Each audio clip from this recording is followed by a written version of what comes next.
When you think of an illusionist build, your mind probably goes to the School of Illusion Wizard. However, sorcerers do have niches that they can do that the School of Illusion Wizard really cannot, and that's something I'm exploring with this build. So let's jump into it.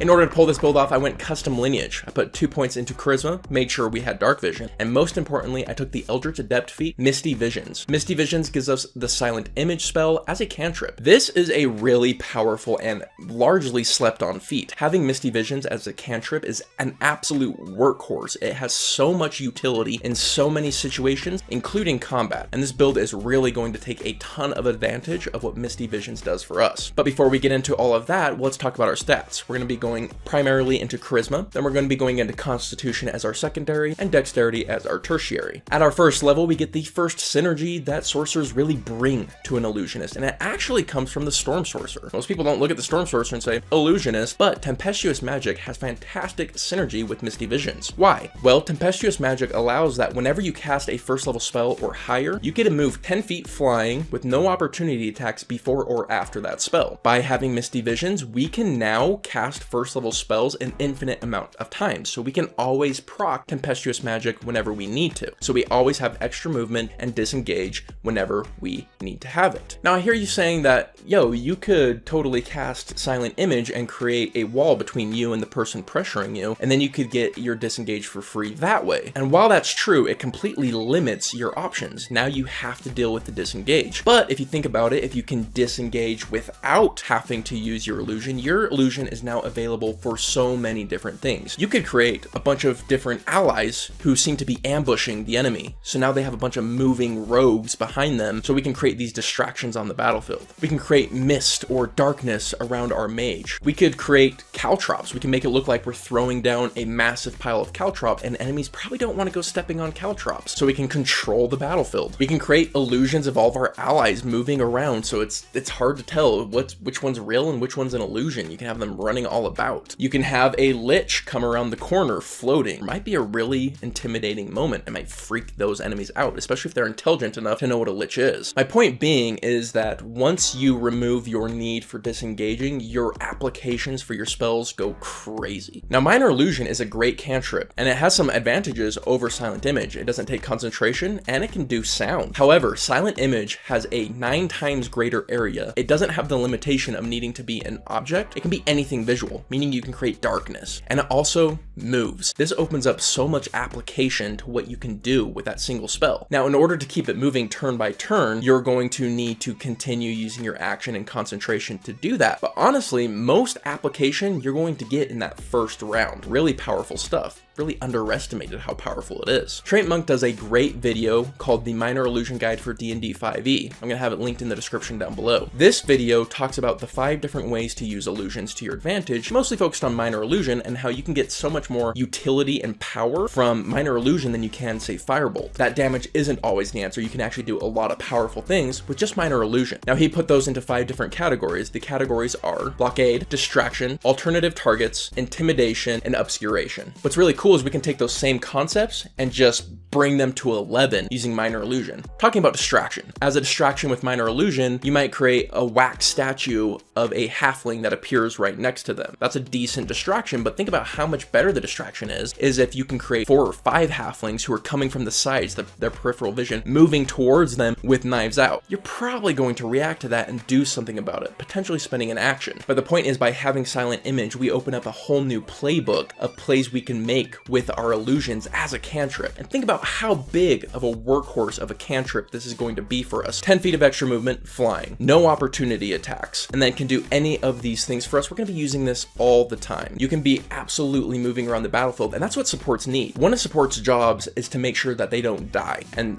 we are really good at that. And it is worth mentioning here that we are a support. That's what we do. We're just a really unique kind of support. Instead of casting Healing Word, we're going to be putting walls between an enemy and our ally so they can get a free disengage. Or we might be setting them up with advantage or cover, or we might be creating battlefield control by having caltrops all over the ground. So I love the Illusionist playstyle because it's so flexible, but it ultimately boils down to control and support. So let's talk about the next synergy synergy that sorcerers really bring to the table for an illusionist, and that is the subtle casting metamagic. At 5th level, we're going to get Major Image. Not only is Major Image going to give us a bigger area to work with, it also brings sound and illusion together. So one of the ways we can take advantage of illusions is intimidation. And now Major Image is a huge step up in intimidation from Silent Image. Silent Image can create a floating lich. Major Image can create a roaring dragon. And I don't care who you are, a roaring dragon is an intimidating thing. And what's so sick with subtle casting, you don't look like you're casting a spell. Now Major Image combined with subtle casting allows you to do some wild things. You can be sitting there having a conversation with the king, and from nowhere outside there are explosions, there's a dragon moving about, maybe someone walks into the door and announces something. It's so subtle because you're not doing somatic, you're not going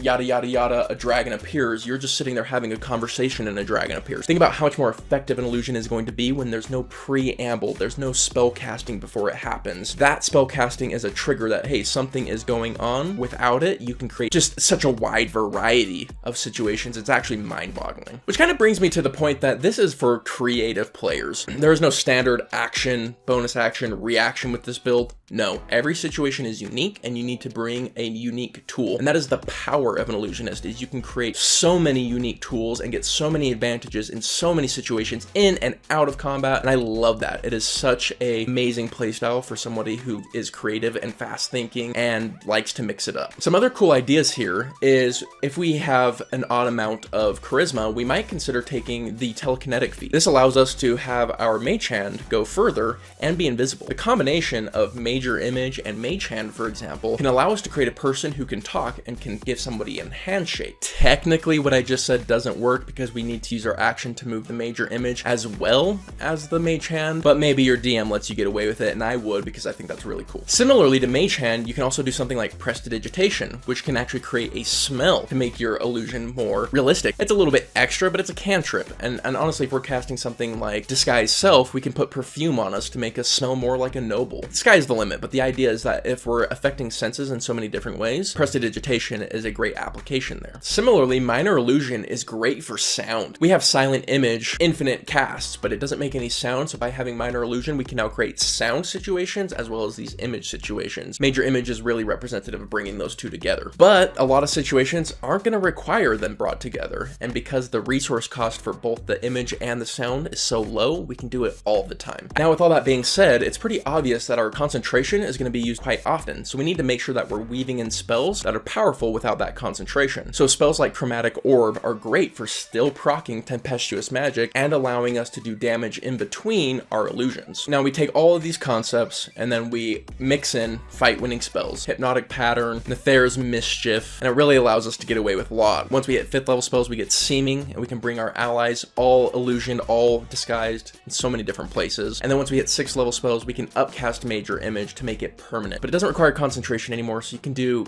so many applications. Overall, I would say this build is really resource efficient. So we can cast a Silent Image an infinite amount of times, Minor Illusion an infinite amount of times. Once we hit 6th level, we can do Major Image that lasts forever and not use our concentration for our illusion now and be able to mix in all of our spells. As for our weaknesses, Wisdom saves definitely stand out to me, so picking up Resilient Wisdom might be a good idea. Past that, it's a pretty well-rounded build and definitely a cool support that I would love to play. The question I have for you guys today is, what is your favorite illusionist build? Let me know in the comments down below. If you're interested in showing support to the channel as well as getting some awesome benefits along the way, consider checking out our Patreon. But with that, my friends, I hope you have yourselves an incredible day. I'll catch you on the next one. See you then.